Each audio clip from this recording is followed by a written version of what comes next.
La Bocșa a fost inaugurat un teren sintetic de sport sub numele de Triumf. Președintele Consiliului Județean Sorin Frunzăverde, reprezentantul Federației Române de Fotbal Miodrag Belodegi și Eugen Cismăneanțu, directorul Fundației Triumful Inimii, organizație care a menajat baza sportivă, au făcut această inaugurare. Inaugurăm o bază sportivă, cea mai frumoasă din Bocșa, care este realizarea lui Eugen și a soției lui, a doamnei Cismăneanțu, o bază sportivă care atrage de pe acum foarte mulți tineri, o bază sportivă care este dedicată copiilor Bocșei și care, dacă vreți, este încă o realizare a lui Eugen Cismăneanțu, alături de complexul educațional din apropiere, alături de celelalte acțiuni sociale pe care el le întreprinde în fiecare an pentru binele locuitorilor Bocșei.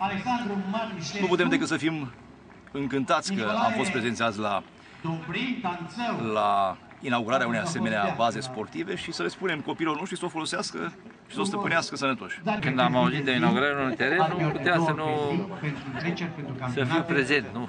Orice teren care e inaugurat și care e construit e ceva pentru copii extraordinari și din cauza asta sunt aici. Este o investiție care era absolut necesară Bocșei, un asemenea teren de fotbal, un teren multifuncțional, la ora actuală în Bocșa nu există.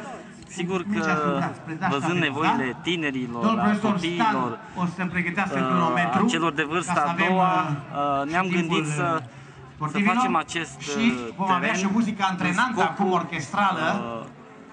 comunității. Pe terenul de sport, copiii vor avea acces gratuit între orele 8 și 16, motiv de mare bucurie, pentru că acolo se pot organiza diferite jocuri sportive. Pentru că este foarte fain și poți să alergi, poți să faci sport și este foarte bine. E bine să faci sport? Da, foarte bine, face foarte bine la organism. Până acum unde te jucai? Pe stradă la mine. Este un teren care, de fapt, este o stradă și nu prea trec multe mașini și ne jucam acolo. Acum e bine că s-a făcut terenul, nu? Da. Locuitorii orașului Bocșa, alături de copii, se bucură de această bază sportivă amenajată. Pot să joace fotbal, sport și... Voi mai scoate puține, cu Valine, uitați-vă cu privire la dreapta. Era necesar la Bocșa? Era necesar, că nu este în altă parte. La dreapta, da. La festivitatea de inaugurare au fost evident probe de ștafetă, demonstrații de gimnastică ritmică oferită de sportivele de la Clubul Sportiv Școlar din Reșița, dar și un meci de fotbal, doar este un teren de fotbal, nu?